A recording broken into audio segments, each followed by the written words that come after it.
आज हम आपको उत्तराखंड के एक ऐसे वीर सपूत से अवगत कराने जा रहे हैं जिनका जिक्र आमतौर पर शायद ही आपको कहीं देखने मिले, जिनके ऊपर हुए अत्याचारों को शायद ही आज कोई याद करता हो।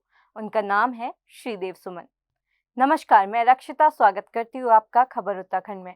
श्रीदेव का जन्म टिहरी रियासत में 25 मई 1916 को हुआ।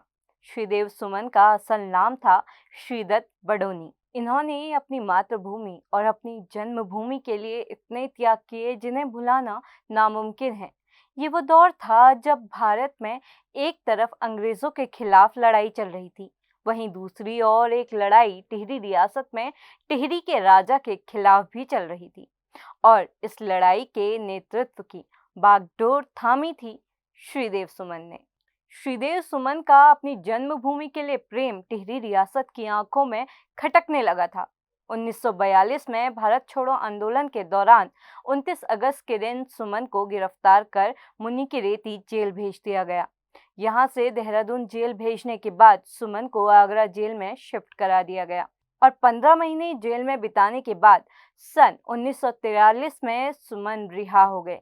लेकिन वो ये नहीं जानते थे कि रिहा करने के साथ साथ टिहरी रियासत ने उन्हें राज्य से निष्कासित करने की पूरी तैयारी कर रखी थी।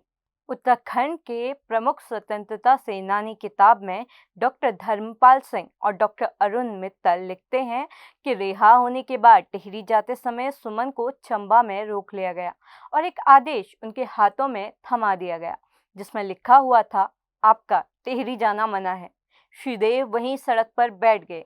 उन्होंने जनरल मिनिस्टर और चीफ सेक्रेटरी को वहीं से पत्र लिखा, जिसके जवाब का इंतजार वो 3 दिनों तक वहीं बैठे बैठे करते रहे। पर खुद को प्रजा के भाग्य विधाता मानने वाले जनरल मिनिस्टर और चीफ सेक्रेटरी आखिर क्यों ही किसी समाज सेवी के पत्र का जवाब देते। श्रीदेव को उस पत्र का उत्तर 29 दिसंबर को गिरफ्तारी के रूप में मिला और यहीं से शुरू हुई श्रीदेव और टिहरी रियासत की आमने सामने की लड़ाई। टिहरी जेल में सुमन पर काफी अमानवीय अत्याचार हुए, जिसका गवाह बस वो 8 नंबर वार्ड था जहां सुमन को कैद करके रखा गया था।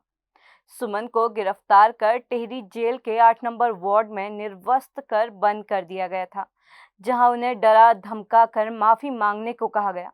पर भारत माँ का ये वीर सपूत उनके सामने झुका नहीं और सुमन ने माफी मांगने से साफ साफ मना कर दिया।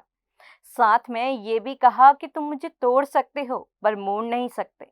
ये सुनकर पुलिसकर्मी उनसे और चिढ़ गए और उन्होंने सुमन के नग्न शरीर पर बेटे बरसानी शुरू कर दी। उनके पैरों में 35 सेर की बेड़ियां डाल दी गई। रात हुई तो श्रीदेव को भूसे और रेत से मिश्रित रोटियां खाने को दी गई। जब सुमन ने उन रोटियों को खाने से मना किया तो उन पत्थर दिल पुलिस वालों ने रूह कपाने वाली ठंड के मौसम में श्रीदेव के ऊपर बाल्टियों और पिचकारियों से ठंडा पानी फेंकना शुरू कर दिया। 7 दिन तक सुमन भूखे प्यासे गीले फर्श पर भारी बेड़ियों के साथ पड़े रहे। श्रीदेव के दृढ़ भाव को देखकर 7वें दिन जेल के कर्मचारियों को झुकना पड़ा। इसके बाद जेल कर्मचारियों ने सुमन को बिस्तर, कपड़े और हजामत के सामान के साथ आश्वासन दिया कि उन्हें पत्र व्यवहार करने की सुविधा दी जाएगी। लेकिन 29 फरवरी को सुमन पर राजद्रोह का केस चला दिया गया, जिसके बाद उनके ऊपर 2 साल की सजा के साथ 200 रुपये का जुर्माना रियासत ने लगाया और सुमन एक बार फिर जेल चले गए, जहां सुमन ने जेल कर्मियों के दुर्व्यवहार से तंग आकर अपना ऐतिहासिक अनशन फिर शुरू कर दिया। सुमन के अनशन प्रारंभ करते ही जेल कर्मचारियों ने सुमन पर अमानवीय अत्याचार करने शुरू कर दिए। उनके पैरों में बेड़ियां डाल दी गई, डंडों से मारा जाने लगा। कई दिनों तक जबरन खाना खिलाना और दूध पिलाने की असफल कोशिश की जाने लगी। जबरदस्ती ऐसी कि एक बार उनके मुंह से खून की धार तक फूट पड़ी। फिर भी जेल कर्मचारियों को सुमन पर दया नहीं आई। सुमन का स्वास्थ्य धीरे धीरे और गिरने लगा, जिस पर डॉक्टर बलवंत सिंह ने उनके शरीर को सुखाने के लिए उन्हें इंट्रावीनस इंजेक्शन लगाने शुरू कर दिए। 20 जुलाई को वो पानी पानी करके बेहोश हो गए।